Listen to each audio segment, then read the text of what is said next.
All right, why don't we go ahead and get started. Good afternoon, everybody. Tim Simpson here at Penn State University Park. I'm actually faculty in both mechanical engineering and industrial engineering, and co-director of SIMP3D, our Center for Innovative Materials Processing through Direct Digital Deposition.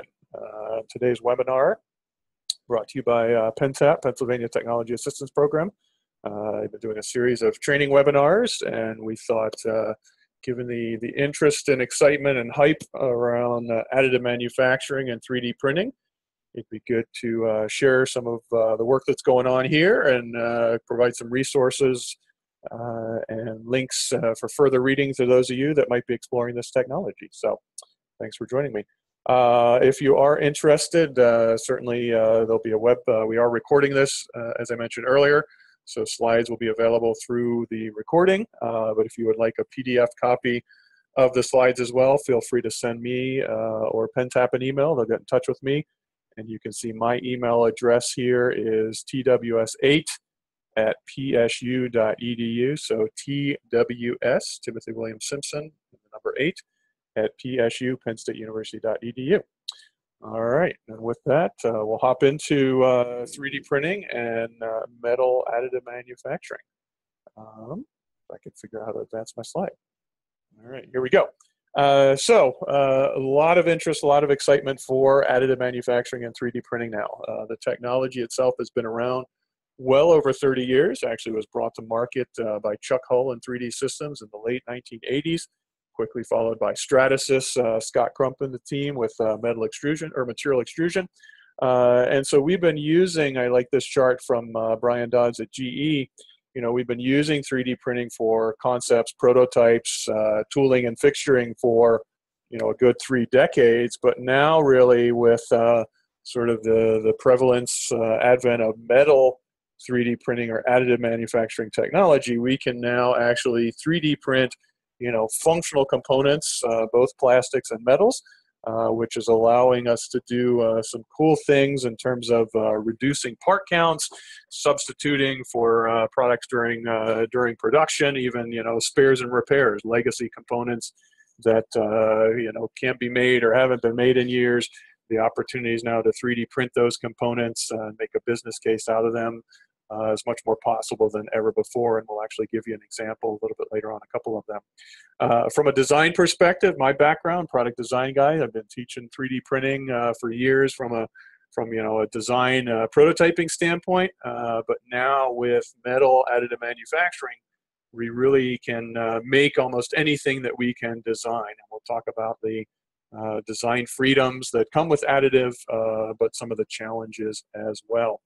The impact of additive, how big is it going to be? Well, we've seen projections varying. You can see this was actually a chart comparing all of the different projections at AMUG last year. So AMUG is the Additive Manufacturing User Group meeting, and it's been interesting. These 3D printing conferences like this have been doubling attendance on you know, every year now for 3 to 5 years, and something like AMUG is, you know, they you know, limited. They used to be a nice small intimate group, and now it's thousands of people, and they're limited in terms of where they can meet. But this was in a presentation by GE. Obviously, they've been investing significantly in additive and the technologies.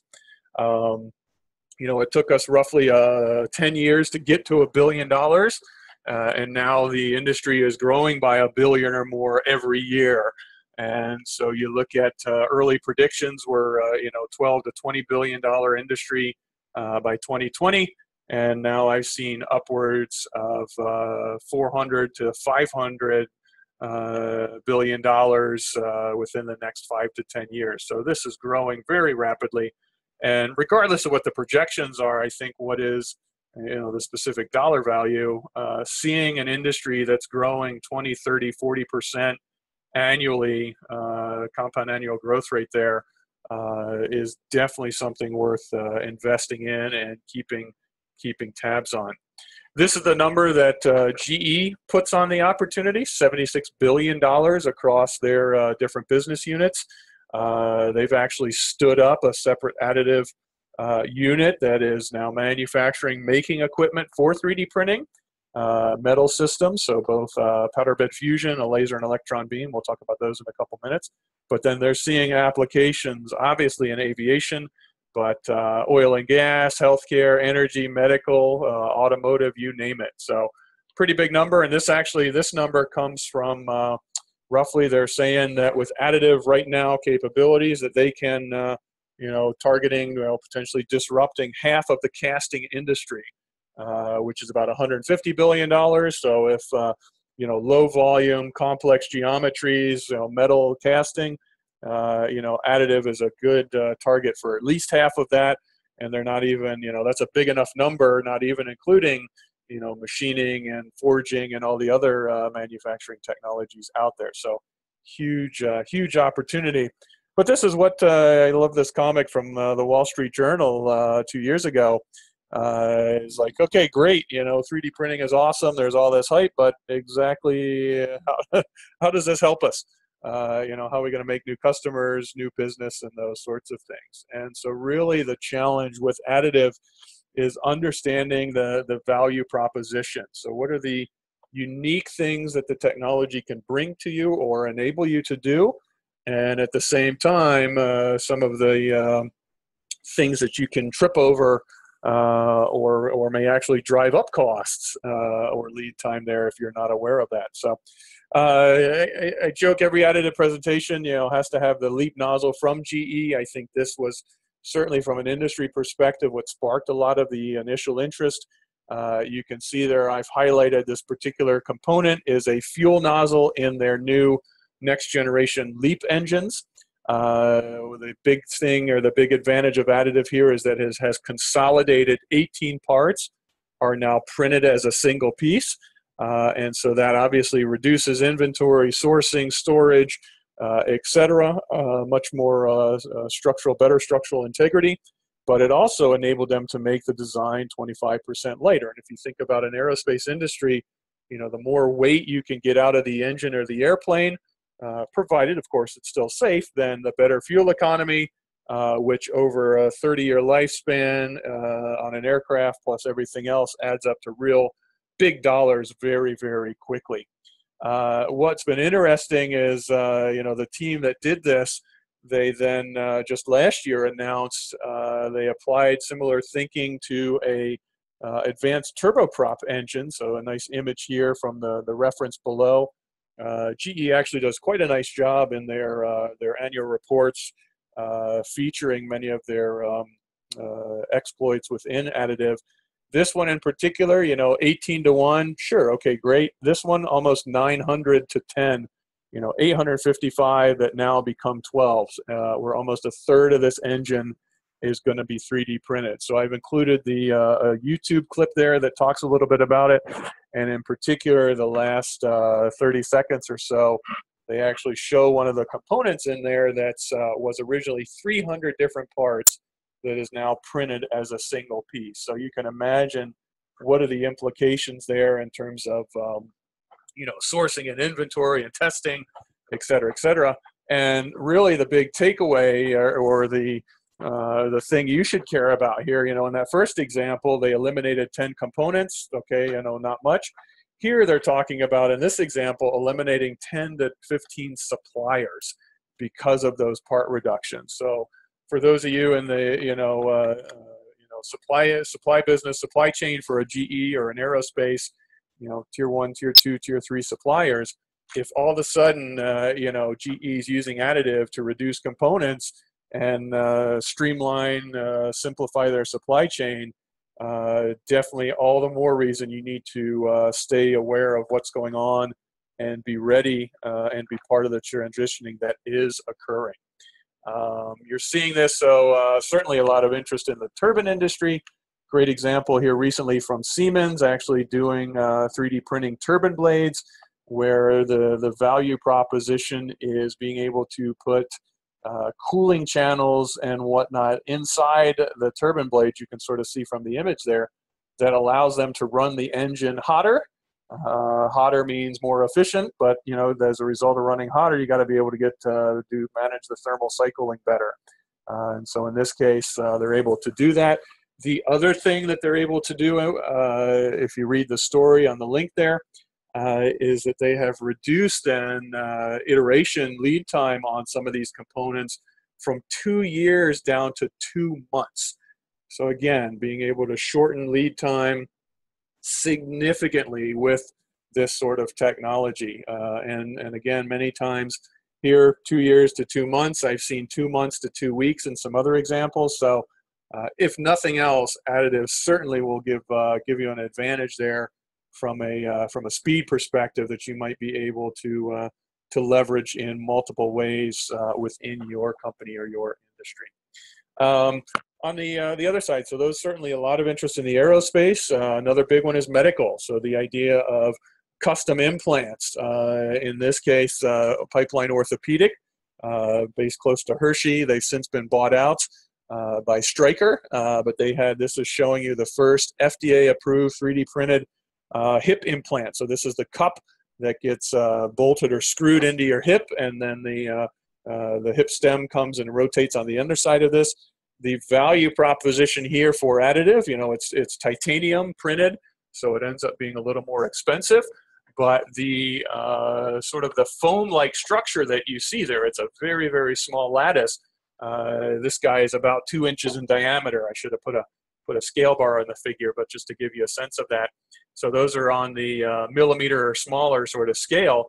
What this allows is better bone ingrowth and tissue ingrowth that then helps secondary fixation, which allows you as a patient to recover faster and have fewer failures of the implant there. It's basically going to hold up longer and be stronger thanks to additive manufacturing. For those of you not in hip implants yet, but perhaps outdoor industry, biking, for instance, you're seeing some opportunities there from 3D printing.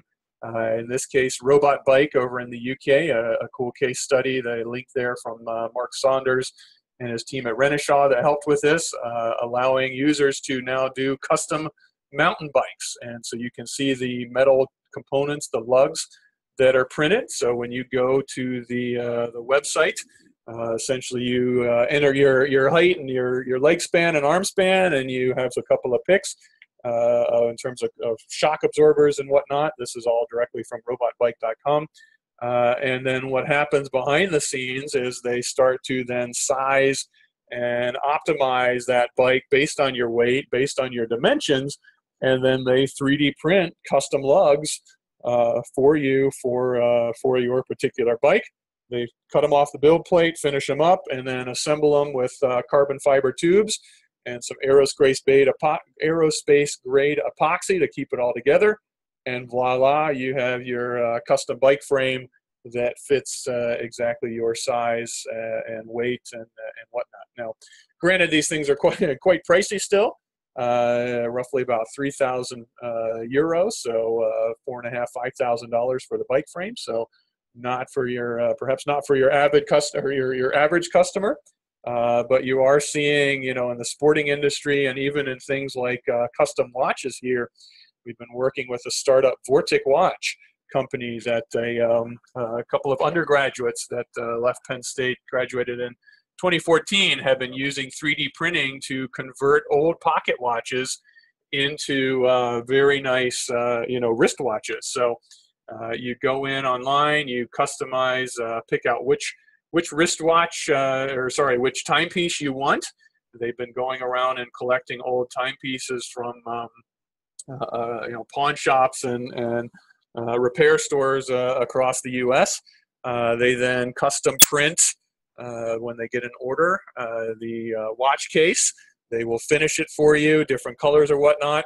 And additive ends up being a perfect technology for this because there's really minimal setup and no tooling needed to then manufacture, 1, 2, 5, 10 different sizes. So the opportunity for additive to do high variety, low volume certainly becomes much more economically feasible.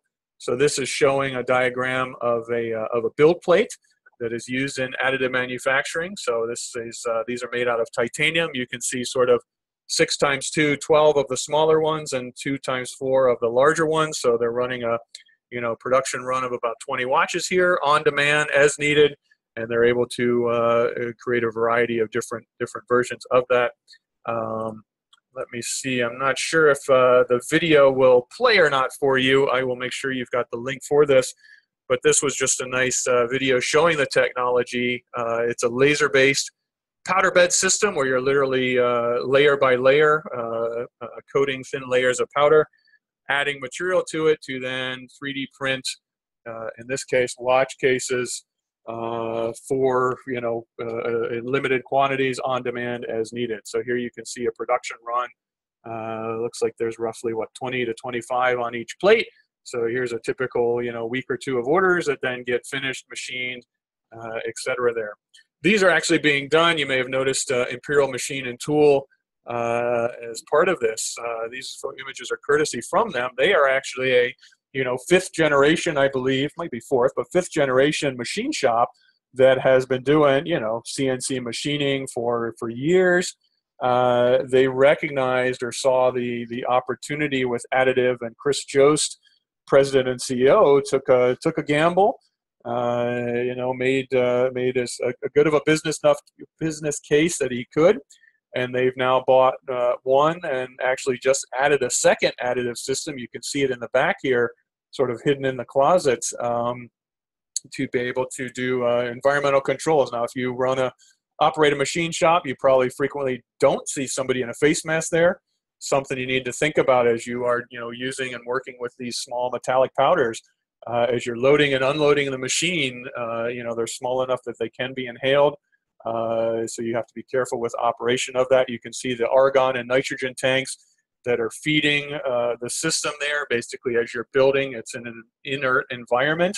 So you're basically pumping out the atmosphere and pumping in argon or nitrogen, which does not interact with the metal or alloy there, to make sure that you get the right materials and the right properties. So some neat opportunities, and this has worked out really well for them and others as well. They've got their existing book of business that now, as a supplier, can work with, and it expands the portfolio of projects that they can bid on, and that they become economically viable. I think a lot of people are worried that additive is going to replace subtractive processes like machining and casting, but I don't see that at all. It is a complementary technology, and in many cases, as you can see in the image here, you still need, machines, mill, lathe is absolutely critical for post-processing and finishing parts used in additive manufacturing applications.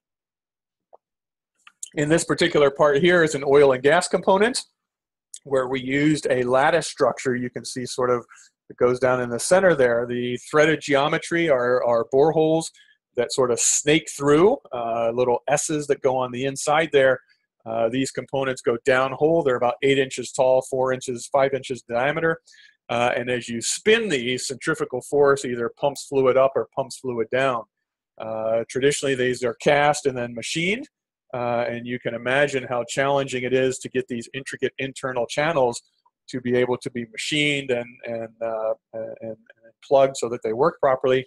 But with additive, you can print the shape there, and hey, let's use lattices to lightweight it to provide the structural support, but minimize the amount of material that is needed to actually fabricate these components. And in this case, what's happened with with this lattice structure, they've actually been able to substitute and use a higher grade alloy, an Inconel, instead of the traditional material, which has some additional benefits. They can be downhole longer.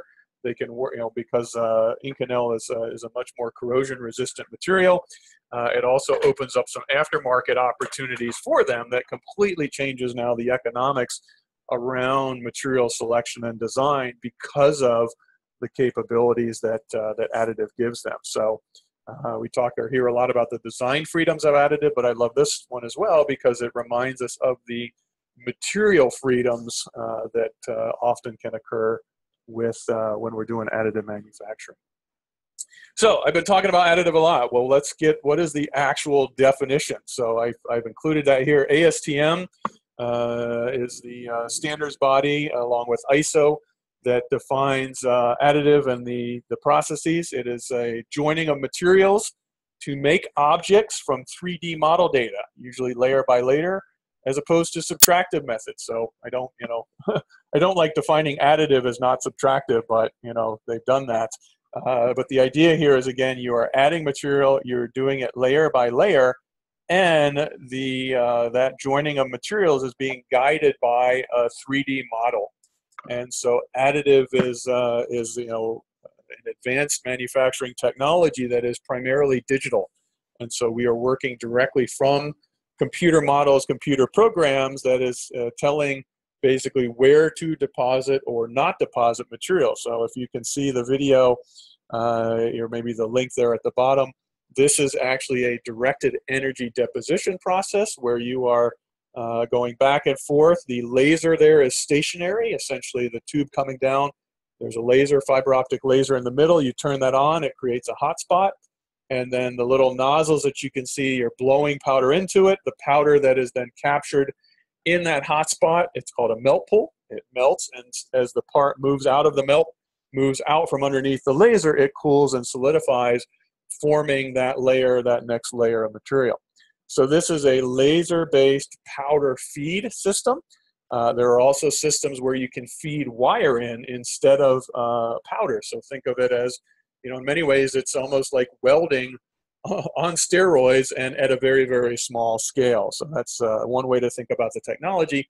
But instead of having an operator doing it manually, now you've got a robot that is essentially driving or controlling this and depositing material based on a three-dimensional model of the object you're trying to create. So there are 7 basic additive processes. So a lot of people think, 3D printing is only one method or one material. It's not. This is a nice image. You may not be able to see everything clearly on the screen, but if you look at, again, the standard, the F2792 from ASTM defines what each of these is. I like this graphic from a company called Hybrid Manufacturing Technologies. The website's at the bottom there because it gives a nice, we oftentimes conflate the the names or the acronyms with the technology. Kleenex is, tissue for blowing our nose sort of thing. So in this case, I've been talking a lot about powder bed fusion. So you're literally scraping layer by layer of powder across, and then a laser or an electron beam is then melting that. You can also, the image on the far left there, vat photopolymerization. You're doing layers and layer now. You can think of this as a liquid goo almost. So your polymer, it's a photopolymer. So when the laser, or you can even use a digital light source, like just a projector that you might show, project your TV on the wall.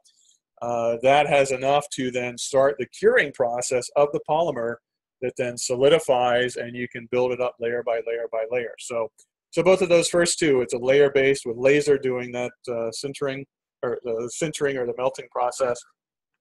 The other two, material jetting or binder jetting, now instead of the material jetting, think of it as like when you're doing printing and laser paper, you're jetting ink down onto the paper. Now in this case, we're jetting now polymers that we cure and then build up layer by layer by layer for doing that. So in the material jetting case, the material is jetted out. In the binder jetting, we're doing a layer-based process, and now instead of jetting the material, we're jetting a binder, essentially a glue that is now gluing and holding those components together, that then we do a secondary sintering process that then helps solidify everything together and make your three-dimensional part. Sheet lamination is another process where we're literally, think of it as if you took pieces of paper, glued them together, and stacked them up. That's essentially what this process does, although we can also do it with metal, where we then weld layer by layer by layer of metal together to create a 3D object. Material extrusion, as the name sounds, we are extruding the material out of a very thin nozzle. So think of this as squeezing toothpaste out of your toothpaste there onto your toothbrush. You've got a thin wire filament, that polymer that you heat up. It starts to liquefy, and then you push it out. And again, you move the nozzle or move the part around, and extrude it out to create your three-dimensional shape.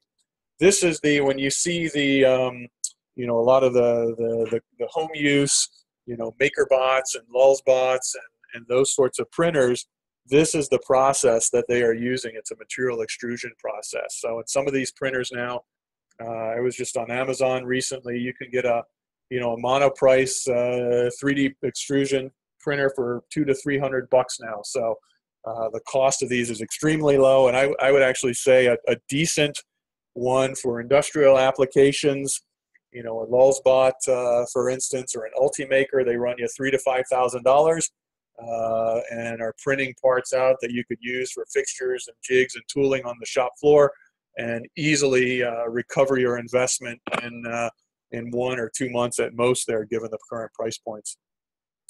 Finally here, directed energy deposition. In this case, that was the video I showed 2 screens ago. You have a laser or an electron beam that is creating a hotspot, and then you're blowing powder or feeding wire into that melt pool to solidify and create your three-dimensional component. This has some nice flexibility here because you're blowing powder in. I can do multiple materials, I can feed in wire, and also because you're in many cases moving the part, you can build on an existing part. So being able to do repair and refurbishment, this technology lends itself well to that, and it might be a good use case or an easy way to you know, justify an initial foray and purchase of a printer in your company.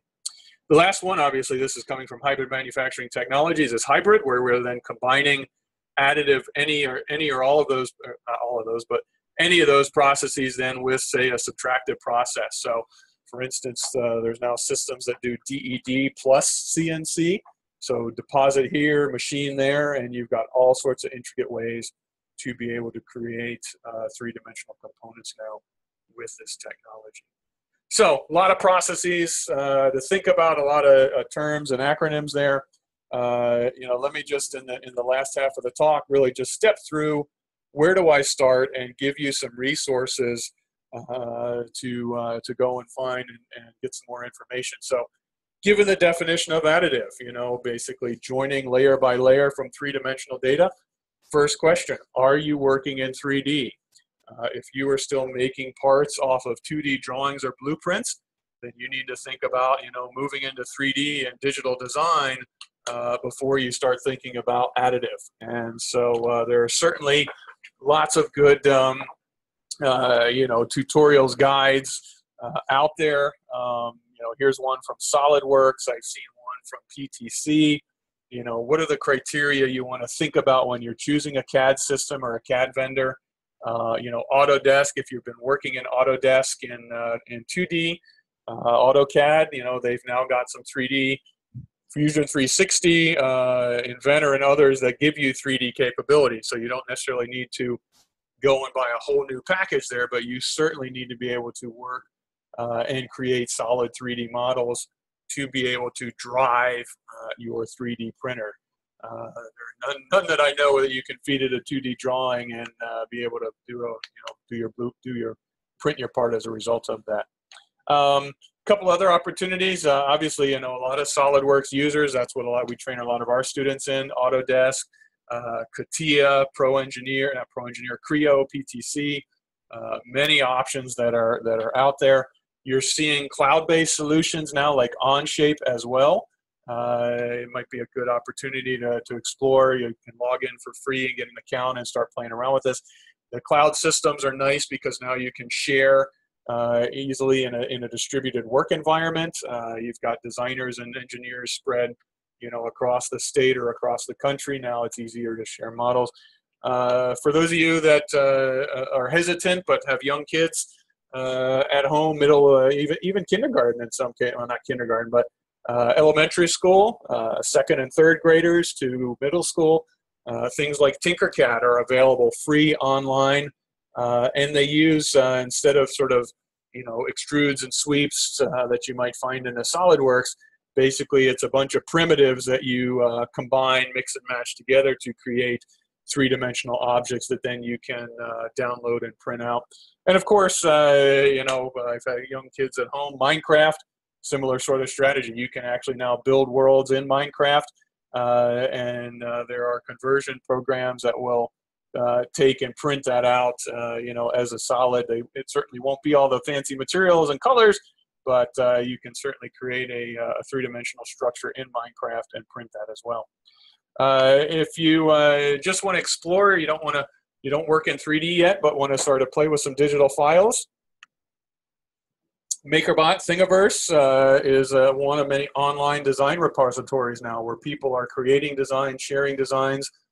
So feel free to go here. You can Google and search. I think I looked for coffee cup the other day and had 300 different hits back that many of which most of which are free.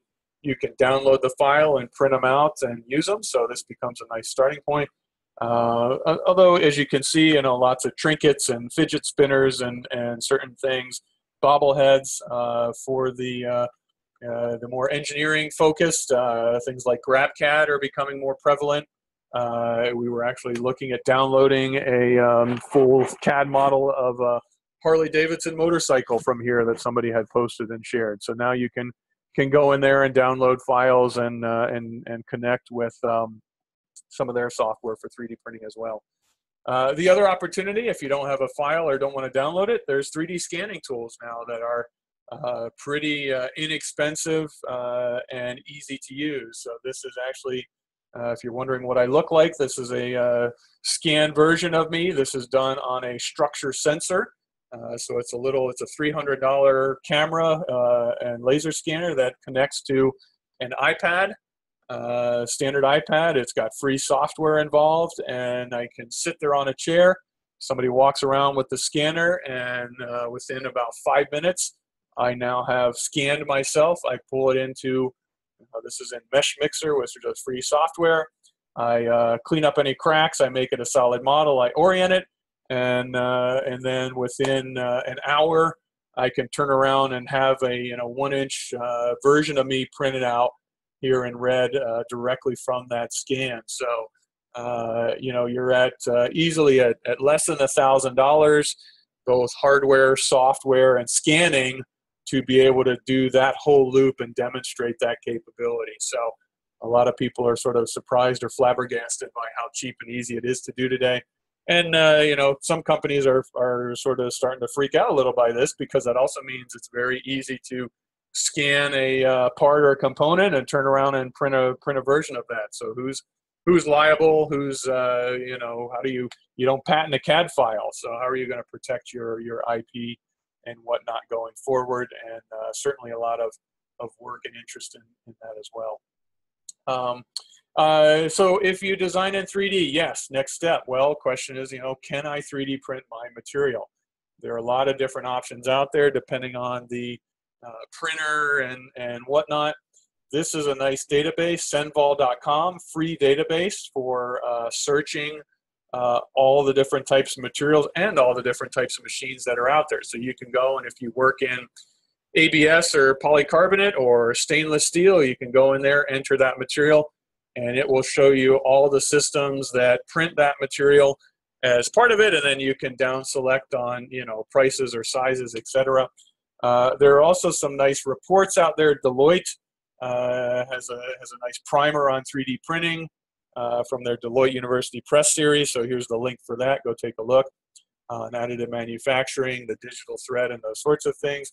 This book has a nice matrix in it that shows you which process prints which material. So not all processes do all types of materials. Some are only polymers, some are only metals, some do both. And so this is a nice sort of cheat sheet for you in that regard. This becomes useful then, and where you're starting to see some opportunities is, hey, if I can print my material now, can I mention spares and repairs before? And so you've got companies like Porsche, for instance, classic cars that are 20, 30, 40, 50 years old. Last February, they announced they're now starting to provide digital files for some of the old legacy components that now, if you can find the right material and the right printer, you can go and print the replacement part. I've seen, if you follow Jay Leno in his garage, he's been using 3D printing to do lots of replacement parts on cars. has showcased that several times, and now you're seeing Porsche. I've also seen Volvo and Mercedes, among others, that are turning more and more to 3D printing for spares and repairs. You're seeing this. We've done a lot of work in the Department of Defense. So think about you're on an aircraft carrier or at a base out at sea or in a remote location. Could you 3D print the replacement component to then be able to get back home safely? And think of it as the spare tire analogy. So it doesn't necessarily need to function for 10,000 hours and withstand everything that originally was designed for. Can it at least get you home safely or help you operate until the replacement component can get there maybe a week or two later? So this particular one, my colleague Ted Reutzel and his team worked with the Navy. The link and fitting the link that you see there actually helps hold the engines on that V-22 Osprey helicopter. So for those of you worried about, my part's strong enough, this is a titanium component that over the course of 18 months demonstrated, validated, and tested it enough to have confidence to then bolt it in that helicopter, and it is a flight critical component. As part of that, interestingly, you see the component, but what you don't see what was actually printed.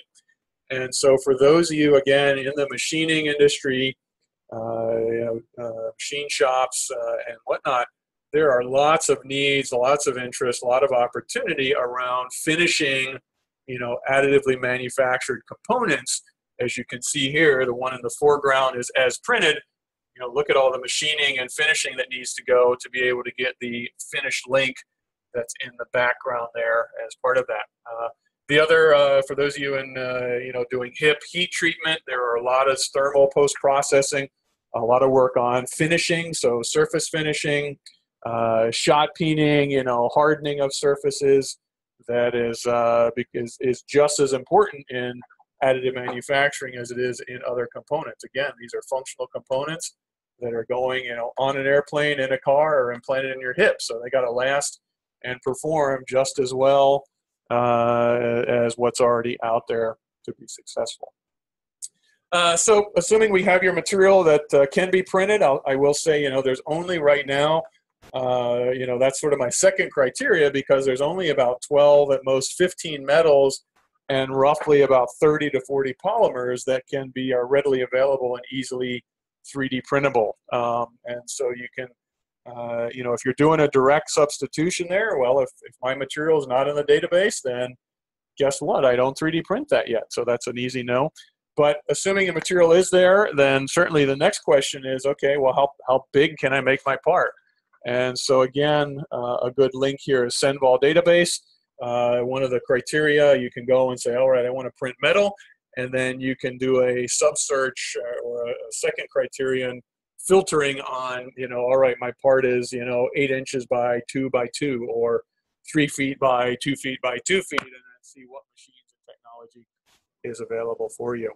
There are also online resources. I like this one from custompartnet.com. This was a nice, just sort of a tab. They've got 8 or 9 processes that they offer. So a lot of service bureaus are doing this sort of approach, and you go in and say, okay, I want a metal. Here's my length, width. I have tolerances, surface finish, and then the red, green, yellow there, sort of green, yep, based on what I specified. Here's what processes will support that. Red, nope, and yellow's a maybe. So becomes another way of quickly screening out processes for a given application. At Penn State, within SIP3D, our metal 3D printing capability, we've got a range of both powder bed fusion and directed energy deposition systems, primarily laser-based, although we have work with electron beam as well.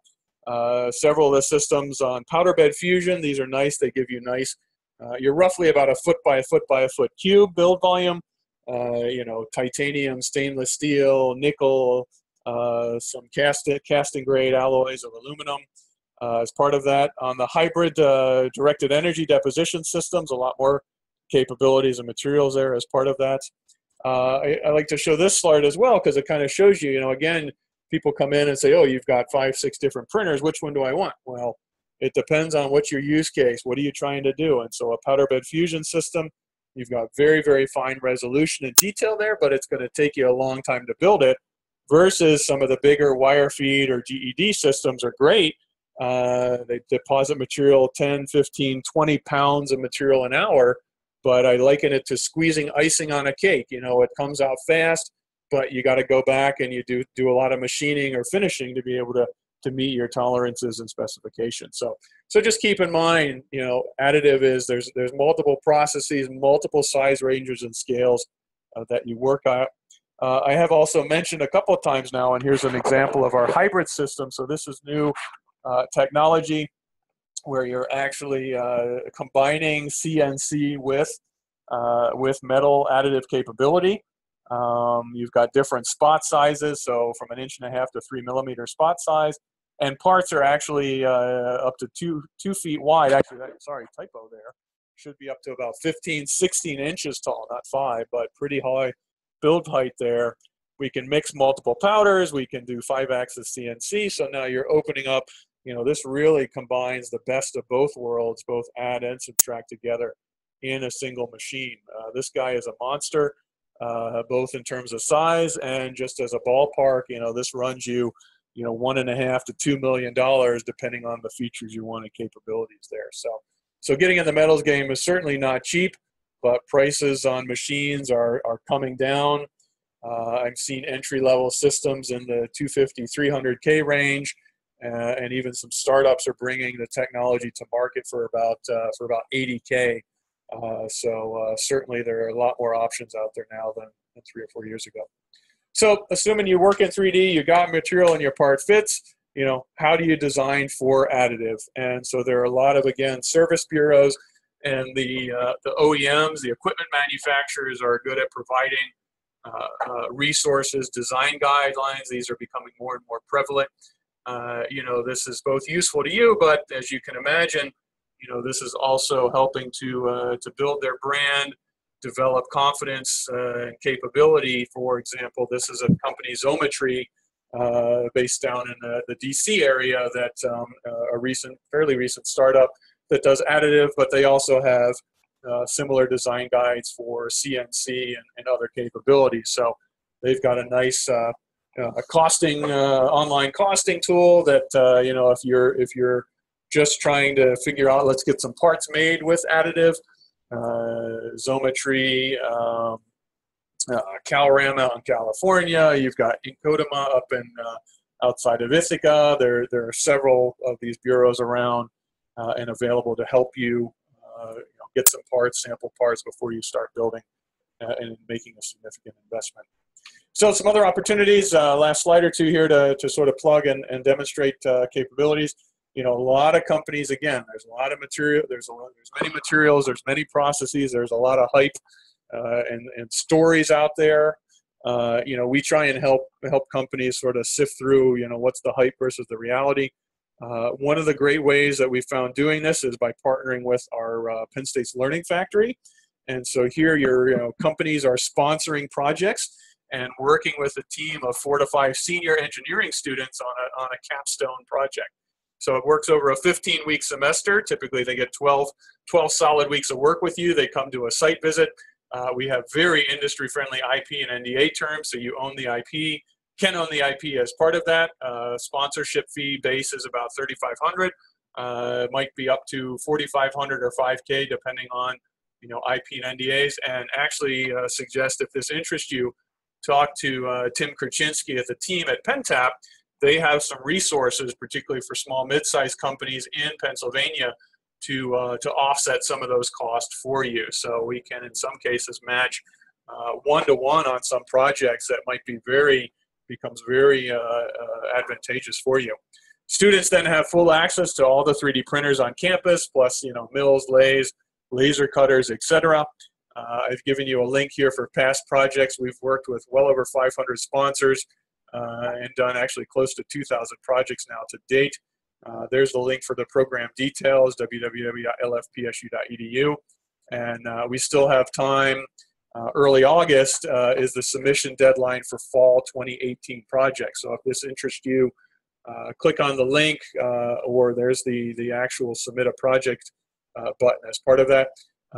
I've been a faculty advisor for many of these projects, and just a quick example here. This was actually a project I worked on with a company last semester in fall, where the company was just starting to think about 3D printing and how can I use this. So the use case, the application, this was with First Energy Corporation. They have a beta lab which does a lot of testing. You can see the test fixture there.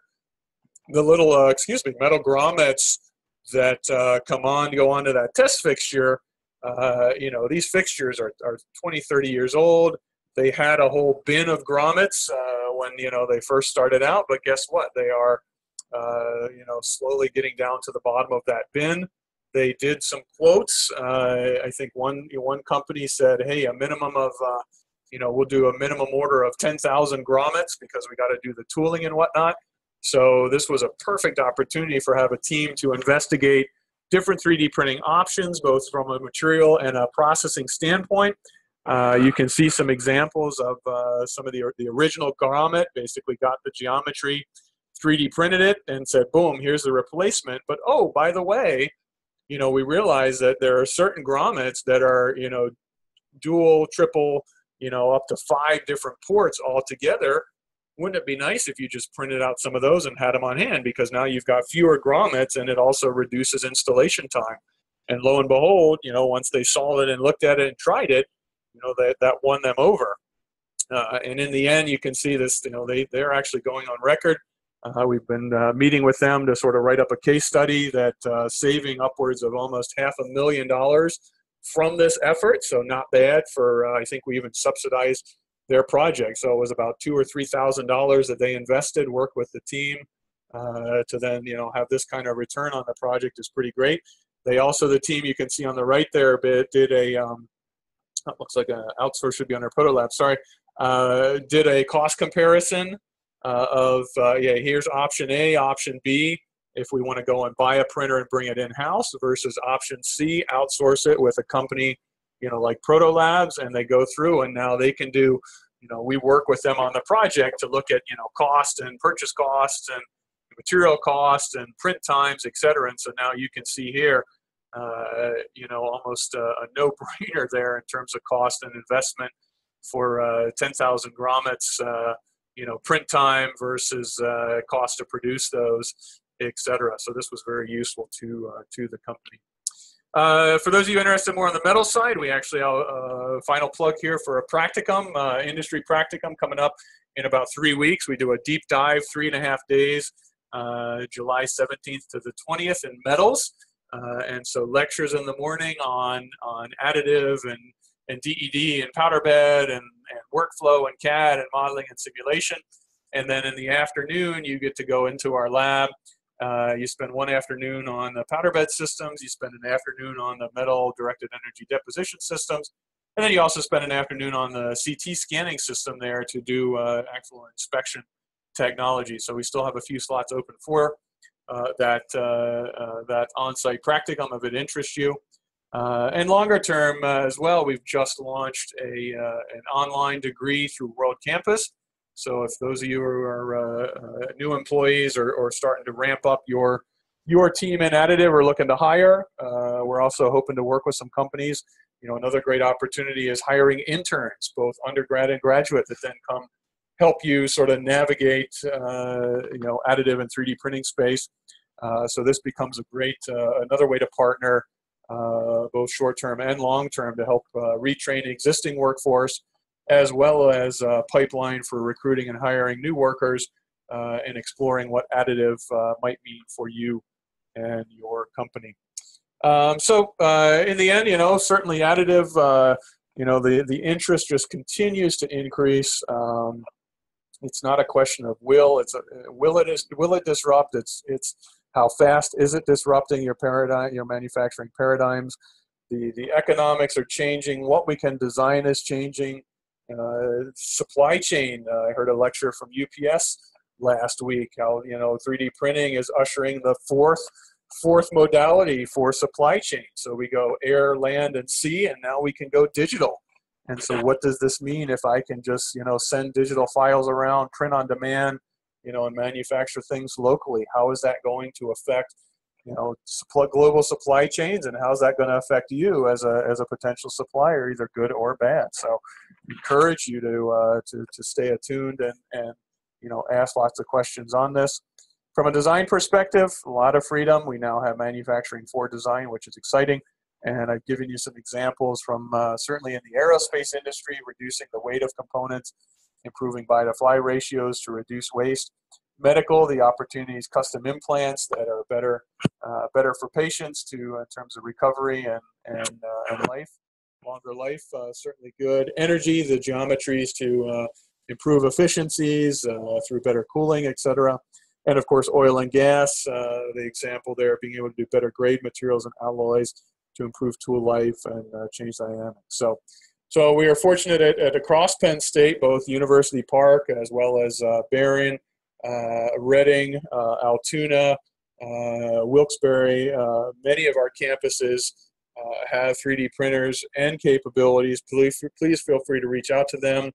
If you would like a contact locally, myself or PenTap can help you get connected with the right individual there. Meanwhile, I appreciate we've got 5 minutes or so left for questions. If anybody has them, want to type those in. Otherwise, here's my again name, contact. Follow on Twitter if you want. Try and when I'm out traveling and visiting companies or conferences, try and tweet some of the latest and greatest cool things that I see. So certainly a lot of activity going on and a very exciting time with a very exciting manufacturing technology.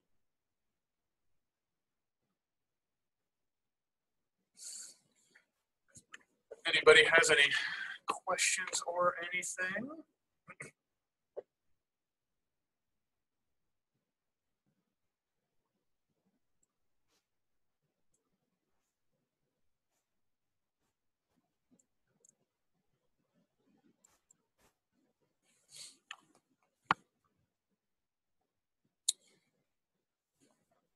All right, I think then with that, we'll end a couple minutes early here.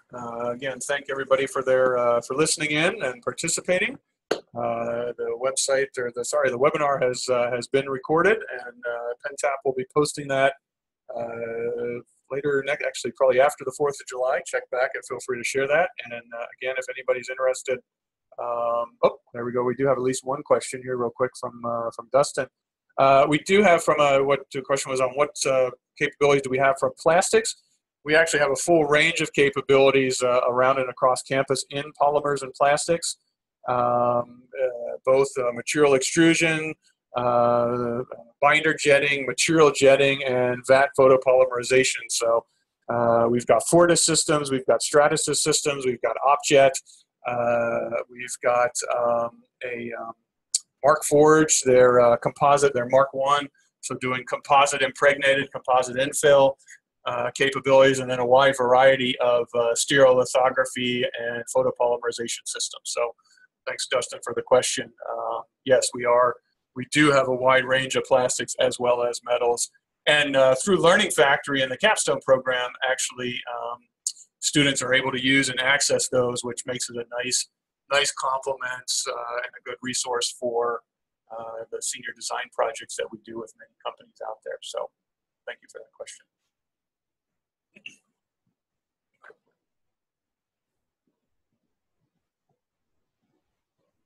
All right, I will stand by for one more minute here.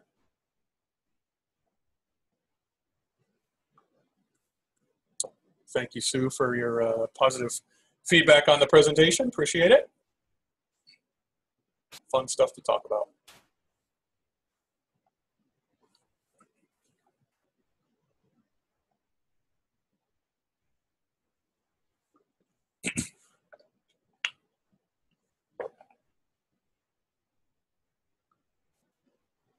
All right, looks like folks are starting to drop off. I'll do a last call for any questions. Going once, going twice. All right, thank you, everybody. I'm going to stop sharing here and stop the recording. Have a great lunch, fabulous weekend, and enjoy your 4th of July holiday. Thanks all.